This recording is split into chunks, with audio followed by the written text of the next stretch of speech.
Bom, muito bem, meus amigos, a Primeira Guerra Mundial foi deflagrada em toda a Europa no ano de 1914, que foi o início da Primeira Guerra Mundial.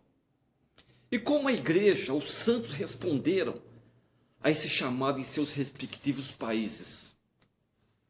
Na Inglaterra, um jornal local, o que ele falou, esse jornal? Falou que do ramo Pudsey, os membros da igreja marcaram, abre aspas, um recorde de patriotismo dificilmente superado, sendo que todos os homens em idade de servir se alistaram, com exceção dos que trabalham no governo ou na produção de munição.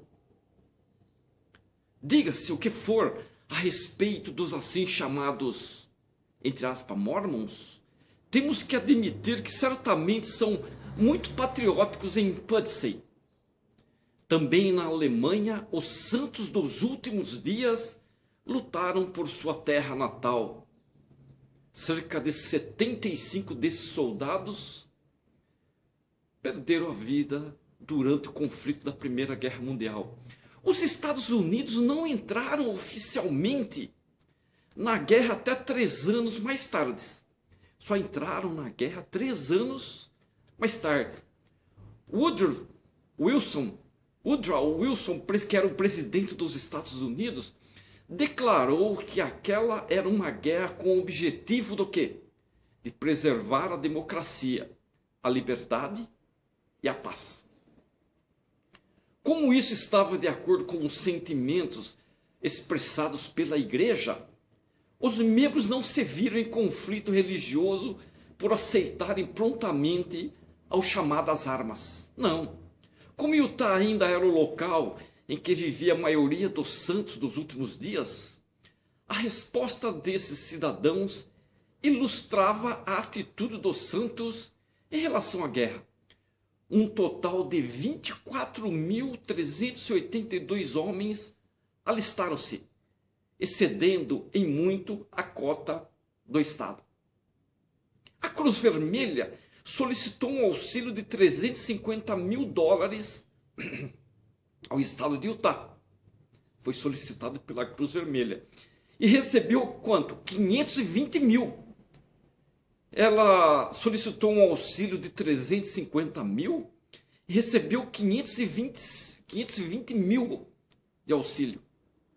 Quando o governo começou a vender bônus de guerra, a população de Utah recebeu uma cota de 6.500.000 dólares. Em vez disso, compraram 9.400.000 dólares em bônus. Além disso, as organizações auxiliares compraram bônus com seus próprios fundos, um total de quase 600 mil dólares. E as mulheres da Sociedade de Socorro participaram ativamente das atividades do quê? Da Cruz Vermelha. Era costume na época que cada estaca formasse uma unidade de voluntários do exército, Utah forneceu homens para o 45º Regimento de Artilharia de Campo. A imensa maioria de seus aproximadamente 1.500 oficiais e soldados eram membros da igreja. Sabiam? Eram membros da igreja. O capelão da unidade era o elder B.H. Roberts, do primeiro conselho dos 70. 600 desses integrantes do moderno, entre aspas, batalhão mormon, que é um batalhão mormon moderno, serviram no exterior. A igreja estava especialmente preparada para fornecer alimentos para os povos famintos da Europa devastada pela guerra. Durante anos, a Sociedade de Socorro havia estocado trigo em preparação para uma emergência como essa.